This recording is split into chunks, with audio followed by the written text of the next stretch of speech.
Yes, students, look at me and blackboard देखो. ठीक है, क्या पढ़ेंगे आज हम? संयुक्त व्यंजन. ठीक है, स्वर और व्यंजन पढ़ने के बाद में हम पढ़ेंगे आज संयुक्त व्यंजन.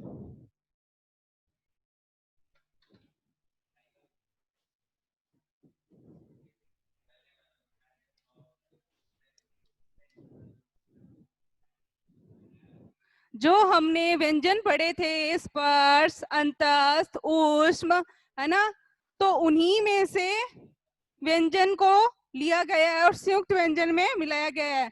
जैसे हमने पढ़ रखा है श से क्षत्रिय, ठीक है, त्र से त्रिशूल, ज्ञ से ज्ञानी बाबा और श्र से श्रमिक. ये चार जो सबसे आखिर में आते हैं, अंत में, है ना, ये चार हमारी वर्णमाला के सबसे आखिरी अक्षर है ना. तो इनका निर्माण कैसे होता है?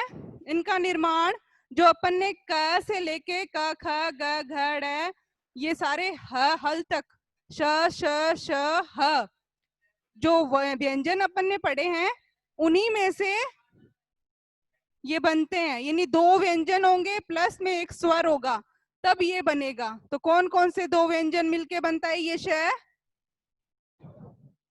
एक तो क, स्वर नहीं मिलाया है मैंने इसमें, ओनली दो व्यंजन आएंगे पास पास, क प्लस श. क अपना था स्पर्श व्यंजन और श अपना था ऊष्म व्यंजन, था ना. तो ये दोनों मिलके श बनता है और प्लस में ये पूरा कैसे बनेगा? अभी तो ये खाली इतना ही बना है, लंत वाला श बना है. अब इसको पूरा श बनाना है तो क्या करेंगे? हम एक स्वर मिला देंगे, अ. यानी जो क से लेके ह तक अपन ने व्यंजन पढ़े हैं उन्हीं में से दो व्यंजन और एक स्वर मिलके क्या बना है? श. सेकंड है त्र. त्र का निर्माण कैसे होता है? त तरबूज वाला त लेंगे, आधा ही लेंगे, ठीक है, और र. अब इसमें क्या मिलाएंगे? जब ये त्र बनेगा पूरा एक स्वर मिला देंगे. जैसे स्वर के बिना कभी व्यंजन पूरे नहीं होते, ठीक है. व्यंजन को लिखने के लिए हमेशा स्वर की सहायता लेनी पड़ती है. तो दो व्यंजन मिले और फिर स्वर मिला तब ये त्रिशूल का निर्माण हुआ, ठीक है. तो संयुक्त व्यंजन, संयुक्त का मतलब ही क्या होता है? आपस में मिलना, है ना, जुड़ना.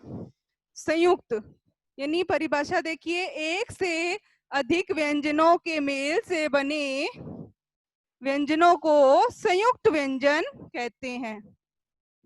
क्या है? एक से अधिक व्यंजन, यानी एक अकेला नहीं, एक से अधिक व्यंजन जब आ जाए और फिर स्वर मिल जाए तो उनके मेल से जो व्यंजन बनता है वो कहलाता है हमारा संयुक्त व्यंजन. ऐसे ही ज्ञ, ज्ञ कैसे बनता है? ज प्लस ये च छ ज झ ये लाइन आती है ना अपनी, वो वाला ये प्लस अ बराबर ज्ञ, ठीक है. एक से अधिक व्यंजन के आपस में मिलने पर संयुक्त व्यंजन बनते हैं. श्र श्रमिक कैसे बनेगा? श्र सर श्र स प्लस र, ठीक है. श प्लस र प्लस अ क्या बना? श्र. संयुक्त व्यंजन नाम से पता चल रहा है, एक से अधिक व्यंजन जहां पर आते हैं मेल से जो व्यंजन बनता है उसे संयुक्त व्यंजन कहते हैं. पता चल गया ये संयुक्त व्यंजन अलग क्यों है सबसे? क्योंकि बाकी सब तो क्या थे? एक व्यंजन मिल रहा था प्लस एक स्वर मिल रहा था, बस, और बन गया व्यंजन. जबकि ये संयुक्त व्यंजन है, यहाँ दो व्यंजन मिलेंगे, यानी एक से अधिक व्यंजन जहां मिलेंगे तो वो संयुक्त व्यंजन कहलाएगा.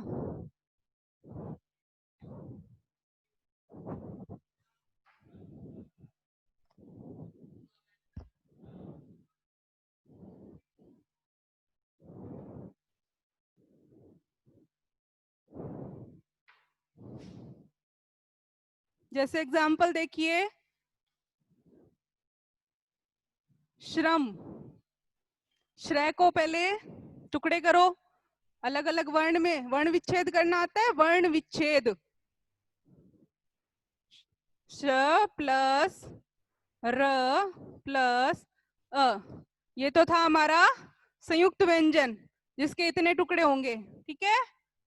इसके बाद मैं को टुकड़े करो, म प्लस अ, मैं में अ की ध्वनि है, अ स्वर मिला है, अ स्वर मिलने से ही मैं पूरा बनता है, तो ये इतने टुकड़े होंगे। अब ये क्या है, अलग अलग वर्ण, मतलब वर्ण का विच्छेद हो चुका है, अब इसके हम और टुकड़े नहीं कर सकते, ठीक है।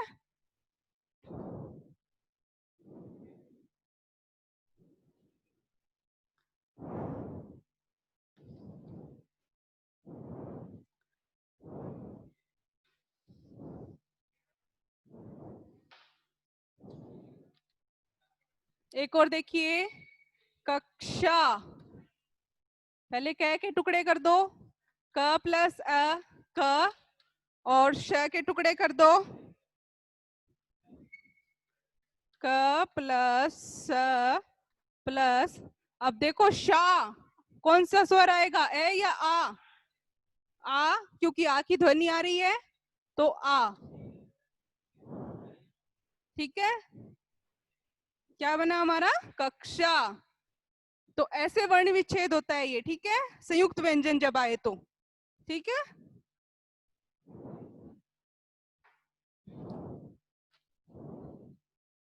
ये हमने देख लिए, स्वर देख लिए, व्यंजन देख लिए, व्यंजन में भी स्पर्श, अंतस्थ, उच्छिष्ट और ऊष्म, 4 व्यंजन वे देख लिए, और उसके बाद संयुक्त व्यंजन हमने देख लिए, ठीक है।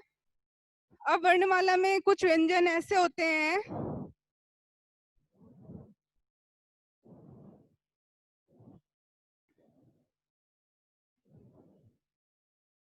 जैसे हम लिखते हैं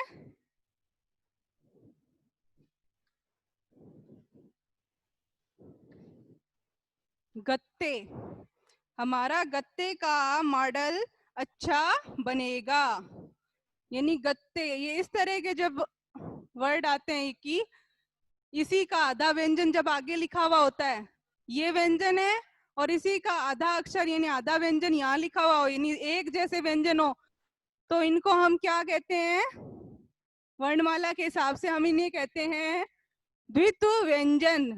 क्या कहते हैं, द्वित्व व्यंजन। द्वित्व व्यंजन मतलब दो व्यंजन एक जैसे जब पास पास में हो, जब दो व्यंजन एक जैसे पास पास में हो, क्योंकि जब हम इनका वर्ण विच्छेद करेंगे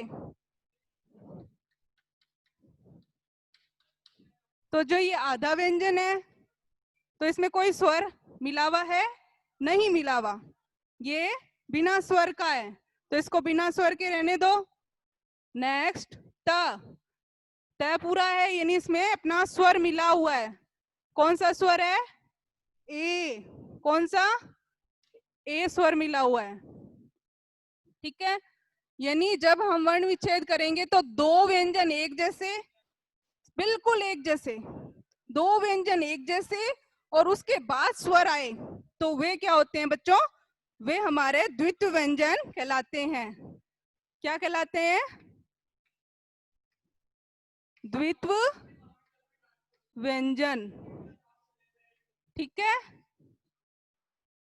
जब वर्ण विच्छेद भी करें और यदि शब्द को भी देखें, यानी अपने पता चल रहा है कि व्यंजन एक जैसे आए, बिल्कुल एक समान, और उसके बाद स्वर मिले कोई, तो वे हमारे द्वित्व व्यंजन होते हैं, ठीक है। परिभाषा देखिए, जब स्वर रहित व्यंजन, इसमें स्वर नहीं है, स्वर के अकेला है, स्वर के बिना का है ये, यानी यही कह रहा है कि स्वर रहित व्यंजन का समान स्वर सहित, समान मतलब उसी के जैसा, कि उसी के जैसे स्वर सहित व्यंजन से मिले, स्वर सहित क्योंकि इसमें स्वर सहित है, ये स्वर रहित है और ये स्वर सहित है, यानी ये स्वर के बिना का है और ये स्वर के साथ का है। तो ऐसे जब स्वरों का, ऐसे जब व्यंजन मिले तब द्वित्व व्यंजन कहलाता है, ठीक है। इसके एग्जाम्पल जैसे मिट्टी, ठीक है, इस तरह के एग्जाम्पल है।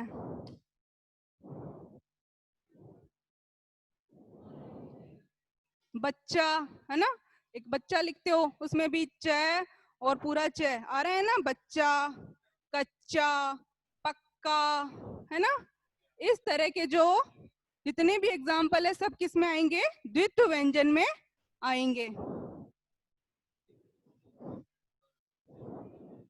नेक्स्ट हम देखेंगे, पहले हमने संयुक्त व्यंजन देखे थे, श, त्र, ज्ञ और श्र।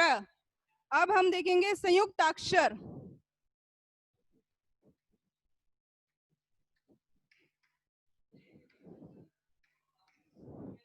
संयुक्ताक्षर मतलब वो थे व्यंजन, दो व्यंजन और एक स्वर मिल रहा था, है ना। मतलब क्या था, संयुक्त व्यंजन में दो व्यंजन तो मिल रहे थे लेकिन व्यंजन दोनों एक जैसे नहीं थे, है ना।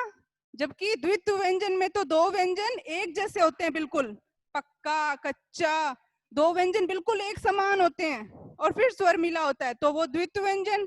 और जब अलग अलग दो व्यंजन मिले और फिर स्वर मिले तो वो क्या होता है हमारा, संयुक्त व्यंजन। अब हम देखेंगे संयुक्त अक्षर, ठीक है। संयुक्त अक्षर जब स्वर रहित व्यंजन का अपने से, यानी आधे अक्षर वाले जो शब्द होते हैं, एक जैसे व्यंजन थे पक्का, कच्चा, वो तो द्वित्व व्यंजन में आ रहे थे। अब जैसे एक जैसे व्यंजन ना हो और आधा व्यंजन तो हो साथ में लेकिन एक जैसे ना हो, कैसे, जैसे हम लिखते हैं विद्या,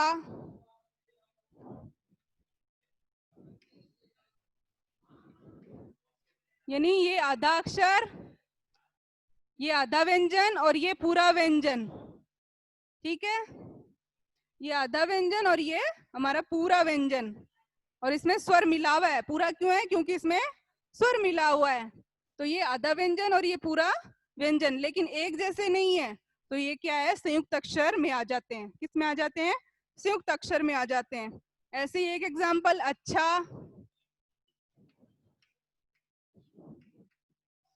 एक जैसे नहीं है ना। अगर कच्चा, पक्का, इधर भी च इधर भी च, तब वो द्वित्व व्यंजन होता। लेकिन अपने च और छ अलग अलग है व्यंजन, तो ये क्या है हमारा संयुक्त अक्षर। यानी आधा आधा व्यंजन इधर है और पूरा व्यंजन इधर है लेकिन एक जैसे नहीं है, लेकिन एक जैसे नहीं है, इसलिए ये क्या है, संयुक्त अक्षर, ठीक है। कैसे विच्छेद करोगे,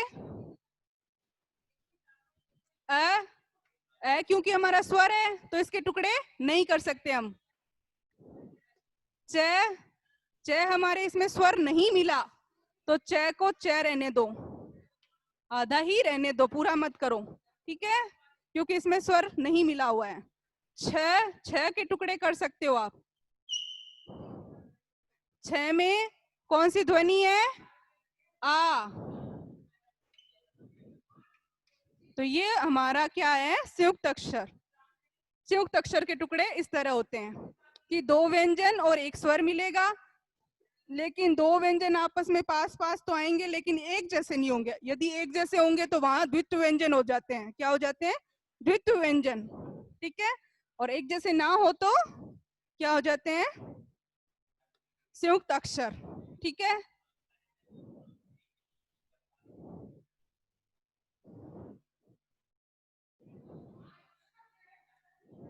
क्योंकि आधा अक्षर होता है इसमें, अच्छा, है ना, आधा व्यंजन और फिर पूरा व्यंजन होता है। जबकि हमने संयुक्त व्यंजन जब किए थे तो उसमें व्यंजन पूरा ही था, है ना, कक्षा, है ना, जैसे त्रिशूल, है ना, ज्ञान, अज्ञान, विज्ञान। तो ये इसमें क्या है, आधा अक्षर नहीं दिख रहा आपको, तो ये क्या है, संयुक्त व्यंजन वाले वर्ड है, शब्द है, ठीक है।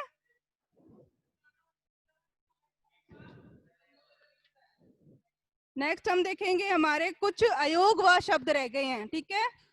यानी हमने पूरी वर्णमाला को देख लिया है, जान लिया है, लेकिन इनके बीच में कुछ ऐसी ध्वनियां भी है जो ना तो स्वर है और ना व्यंजन है, जो ना स्वर है और ना ही व्यंजन है, उनको हम अयोगवाह कह देते हैं। क्या कह देते हैं, अयोगवाह। तो ये ध्वनियां कौन सी होती है, ये रह गई अपनी, अंग तथा अह, क्योंकि स्वर में हमने केवल औ तक लिया था, अ से लेके औ तक लिया था, अंग और अह हमने नहीं लिया, क्योंकि ना ये स्वर है और ना ही ये व्यंजन है। ये अयोगवाह है। क्या है ये? अयोगवाह, अयोगवाह ध्वनियां। ठीक है, तो इसमें जब अंग, जो अंग है, यानी इसमें क्या होता है, एक बिंदु का प्रयोग होता है। ठीक है, ऊपर बिंदु लगता है, और ये क्या है, स्वर के बाद प्रयोग किया जाता है। ठीक है इसका उच्चारण करते समय कैसे उच्चारण करोगे? जब बोलोगे तो ध्वनि कहाँ से निकलती है? नाक की सहायता से निकलती है। अंग, रंग, बिना नाक की सहायता से हम इन वर्डों को, इन शब्दों को नहीं बोल सकते। ठीक है, कंठ, खंड, है ना, हंस, ठीक है, जंग, इस तरह के वर्ड है जो हम नाक की सहायता से ही बोल सकते हैं। उच्चारण करते समय ध्वनि का संचार जो है नाक से होता है। ठीक है, और लिखते समय स्वर तथा व्यंजन के ऊपर ये बिंदु दर्शाया जाता है, यानी ये बिंदु से पता चलता है कि यहाँ अनुस्वार लगा है। ठीक है, एग्जाम्पल जैसे खंड, ठीक है, रंग,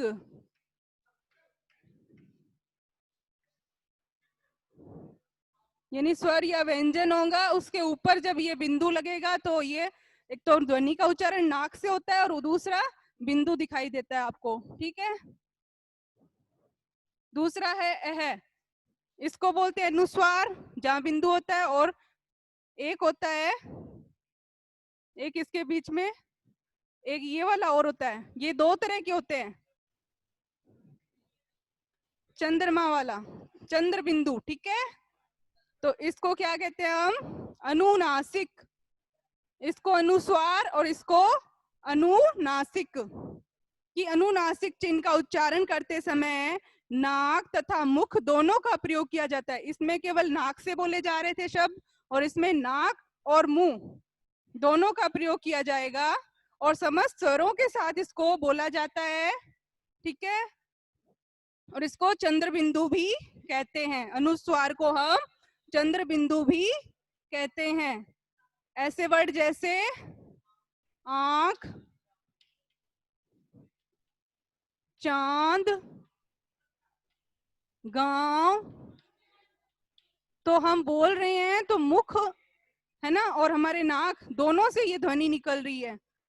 रंग, और वो तो अनुस्वार वाले तो सिर्फ नाक का प्रयोग हो रहा था उच्चारण करते समय, और इसमें मुख और नाक दोनों से ध्वनि उच्चारित की जा रही है। ठीक है, दांत, है ना, ऊंट, ये क्या है? सभी चंद्र बिंदु वाले, यानी अनुस्वार वाले, अनुनासिक वाले शब्द हैं। तो हमने अनुस्वार के देख लिए और अनुनासिक, दोनों में अंतर देख लिया, अनुस्वार और अनुनासिक। ठीक है, फिर ये है विसर्ग। इसको क्या कहते हैं? इस चिन्ह को विसर्ग बोलते हैं। क्या बोलते हैं? विसर्ग। ये जो दो बिंदु लगते हैं अंत में, स्वर के अंत में, उनको विसर्ग कहते हैं। ठीक है, इसका प्रयोग वैसे तो मूलतः संस्कृत में अधिक होता है। देखो, विसर्ग का प्रयोग स्वर और व्यंजन के अंत में और संस्कृत के मूल शब्दों में होता है। ज्यादातर संस्कृत के शब्दों में इसका प्रयोग होता है, और इसका उच्चारण, यानी इसको बोला जाता है तो इससे ध्वनि कैसी निकलती है? लगभग है के समान।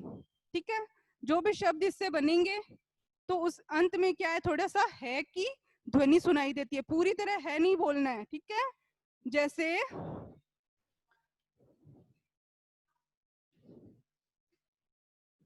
अतः, प्रातः। ठीक है, जैसे ही विसर्ग लगा तो मतलब ध्वनि जो है अंत में ह की सुनाई पड़ती है। ठीक है, लेकिन ऐसे नहीं बोलना है अतः, प्रातः। तो वैसे क्या है, अब कल को मैं डिक्टेशन करवाऊं, आपसे लिखवाऊं, तो आप है का है उतार दोगे, है ना, जबकि इसको है पूरी तरह उच्चारित नहीं करना है। ठीक है का तो खाली ध्वनि सुनाई पड़नी चाहिए। अतः, प्रातः, दुख। ठीक है, दुख, जब दुख लिखते हैं अपन, ये थे विसर्ग। एक है नुक्ता। कभी कभी आप बुक पढ़ते हो किताब में जब लेसन, तो उसमें क्या है, नुक्ता चिन्ह भी दिया होता है। नुक्ता चिन्ह क्या होता है, ये अरबी फारसी मतलब अलग भाषा से लिया गया, अंग्रेजी मतलब कुछ कुछ शब्द होते हैं जिसमें क्या है, इसे बिंदु लगा दिया जाता है। जैसे हम लिखते हैं राज, राज, तो ये बिंदु नीचे दिखाया जाता है, ये किताब में दिखाया जाता है, ठीक है। तो राज, ये बिंदु जो है ये कौन सा चिन्ह है, नुक्ता चिन्ह है, ठीक है। ये दूसरी भाषा से लिया गया, अपने हिंदी में प्रयोग किया जाने लग गया अब। एक होता है हलंत, ये ज्यादातर संस्कृत में काम आता है। और अपने वर्ण विच्छेद किए तो ये बहुत काम आया था। वर्ण विच्छेद में हलंत मतलब कोई भी व्यंजन हो, अपन ने उसको आधा करना है तो ये हलंत, इसको कहते हैं हलंत चिन्ह, ठीक है।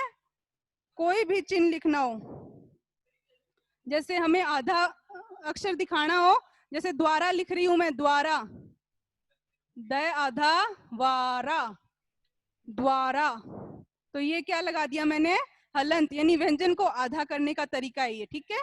किसी भी व्यंजन को आधा दर्शाना हो या आधा दिखाना हो तब ये चिन्ह प्रयोग किया जाता है, जो कि हलंत कहलाता है, ठीक है।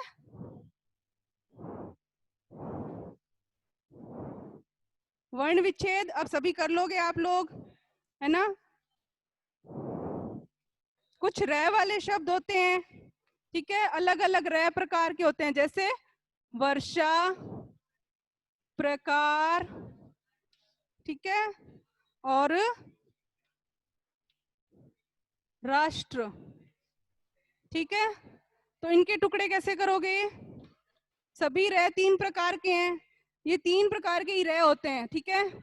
ये रह कैसा है, ये रह आधा है, और जो ये नीचे रह है वो कौन सा है, ये इसके नीचे आया है तो ये पूरा रह है और ये आधा पै है, और ये रह इसके नीचे आया है तो ये पूरा रह है और ये आधा ट है।